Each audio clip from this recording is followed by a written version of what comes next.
உங்க குழந்தை அதிகமா பிடிவாதம் பிடிக்கிறானா? சொன்னதை கேட்க மாட்டானா? சின்ன விஷயத்துக்கு கூட தரையில் படுத்து அழுவானா? ஒரு உண்மை சொல்லட்டுமா? அது கேரக்டர் ப்ராப்ளம் இல்ல, அது பிரெயின் டெவலப்மெண்ட் ஸ்டேஜ்.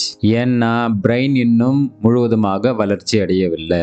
3 முதல் 7 வயது இருக்குல்ல, அதுல சைல்டு பிரெயின்ல ஒரு முக்கியமான பகுதி வளர்ச்சி நிலையில் காணப்படுகிறது. அதற்கு பெயர் ப்ரீஃப்ரண்டல் கார்டெக்ஸ். அது முழுவதுமாக வளரவில்லை. அதுதான் பிடிவாதத்திற்கு காரணம்.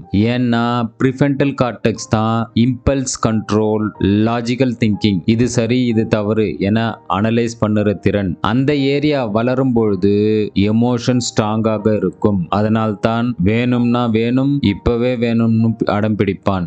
டிலே டாலரேட் பண்ண முடியாது.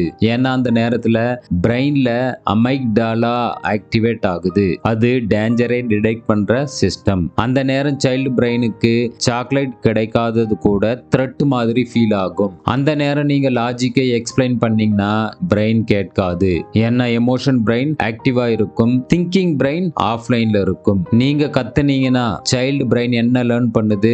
Emotion is dangerous. அப்போது அவன் எமோஷனை சப்ரஸ் பண்ண கற்றுக்கொள்வான் அல்லது எக்ஸ்ப்ளோர் பண்ண கற்றுக்கொள்வான். அந்த நேரத்துல நீங்க காமா ஹேண்டில் பண்ணீங்கன்னா அவன் லேர்ன் பண்றது எமோஷன் வந்தாலும் காமாக இருக்கணும். அதுதான் அவனுடைய ஃபியூச்சர்ல எமோஷனல் ஸ்டெபிலிட்டிக்கு காரணமாகும். சைல்டு என்ன செய்யறான்? கண்ட்ரோலை டெஸ்ட் பண்றான். அவன் வேர்ல்டு பிரெடிக்டபிளா இருக்கணும். அதனால பிடிவாதம் இல்ல, அது அவனுடைய பிரெயினின் வளர்ச்சி நேரம். அந்த நேரத்தில் புத்திசாலியான பேரண்ட்ஸ் என்ன செய்வாங்கன்னா, ஃபர்ஸ்ட் ரெகுலேட் யுவர் செல்ஃப். நீங்க முதலில் உங்களை கட்டுப்படுத்துங்கள், உங்களுடைய எமோஷனை கட்டுப்படுத்துங்க.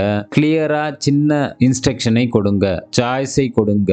எக்ஸாம்பிள், இப்போ போகணும், நீ ஷூ இப்போ போடுவியா அல்லது 1 மினிட் கழிச்சு போடுவியா? இந்த சாய்ஸ் கொடுத்தீங்கன்னா கண்ட்ரோல் ஃபீலிங் ஆகும். கண்ட்ரோல் ஃபீலிங் கிடைத்தா ரெசிஸ்டன்ஸ் குறையும். உங்க குழந்தை பிடிவாதம் இல்ல, அவன் பிரெயின் growth ஸ்டேஜ்ல இருக்கான். நீங்க காமா இல்லனா அவனுக்குள்ள ஃபியர் பில்ட் ஆகும். நீங்க ஸ்டேபிளா இருந்தா அவன் ஸ்டெபிலிட்டியை லேர்ன் பண்ணுவான். உங்க குழந்தை பிடிவாதம் இல்லை, அவன் தன்னுடைய வாழ்க்கைக்கான இன்னர் வாய்ஸை உருவாக்கி கொண்டிருக்கிறான். இப்ப நீங்க அவனிடம் எப்படி பேசுறீங்களோ அதே மாதிரி தான் ஒரு நாள் அவன் தனக்குள்ளே பேச போறான். நீங்க கோபத்துல கத்துனீங்கன்னா அவன் உள்ளே உருவாகும் குரல், நான் சரியில்லை, என் உணர்ச்சி தவறு.